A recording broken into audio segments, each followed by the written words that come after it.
So today we're doing a deep dive into a sermon that really hits a very specific nerve. That feeling when you've worked all night or maybe for years. Yeah. And you just have nothing to show for it. Right.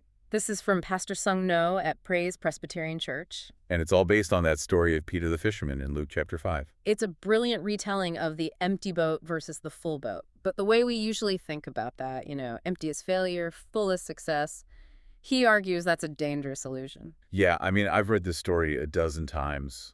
Peter's fished all night, caught zero, and now he's washing his nets. I always just pictured it as, cleanup crew stuff. See, that's what's so interesting. It's not just a chore. Okay. Washing the nets means the workday is officially over, and you lost. It represents the absolute exhaustion of effort for no reward. Oh. Pastor No translates that into things we feel today, like sending out hundreds of resumes and getting total radio silence. Or waiting for a diagnosis that just doesn't come. He also brought up that corporate layoff analogy. Oh, that was sharp. The specific sting of HR escorting you out with your box. That walk. That walk of shame. It's brutal. And he connects that feeling to a documentary, I think it was called Goladoon. Right.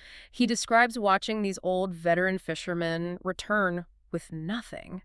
And it's not just that they're sad, they are physically bent over with the shame of it. And he's saying that was Peter's posture, that bent back. Exactly. But here's the pivot, the most important part of the whole story.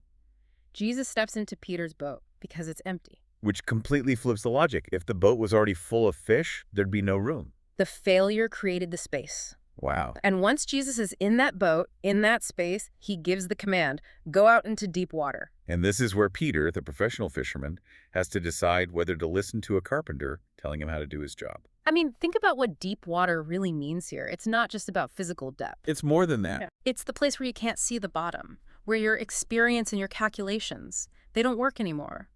Pastor No says going deep means choosing to enter a space where you have to rely totally on the command, not on your own skill. That is terrifying. Yeah. But Peter does it. He says, because you say so, and he drops the nets. And then just chaos. The catch is so big the nets start to tear, the boats are actually sinking. The ultimate full boat. But this is the part that always gets me. Peter just hit the jackpot. This is retirement money. It's the biggest win of his life. And instead of celebrating, he falls to his knees and tells Jesus, go away from me, Lord. I'm a sinful man. What is that? Why isn't he happy? It's basically imposter syndrome on a cosmic scale. Okay, explain that. Pastor No says the full boat acted like a mirror. This overwhelming, impossible success showed Peter he was standing next to pure holiness, pure power. And in that light. In that light, he saw all of his own flaws, his own spiritual emptiness for the very first time. The fish didn't matter anymore. So the success didn't fix his problems. It just exposed them. It exposed a much deeper problem. Worldly logic says, great, partner with this miracle worker, let's get rich. Right, franchise it. But Peter realized that even a full boat without Jesus is actually empty. Success can't fix your soul. And the proof is what happens next.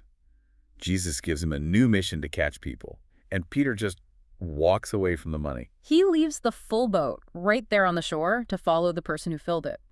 The sermon's whole point is that real hope, real fullness is found in the mission, not the accumulation. So the question isn't whether your boat is empty or full. No. Whether you're struggling or you're on top of the world. The only variable that really matters is who is in the boat with you. That's the challenge Pastor No leaves us with. It's a tough question to sit with. I mean, if you got everything you're chasing right now, your personal full boat, would it actually satisfy you? Or would it just reveal a much deeper hunger?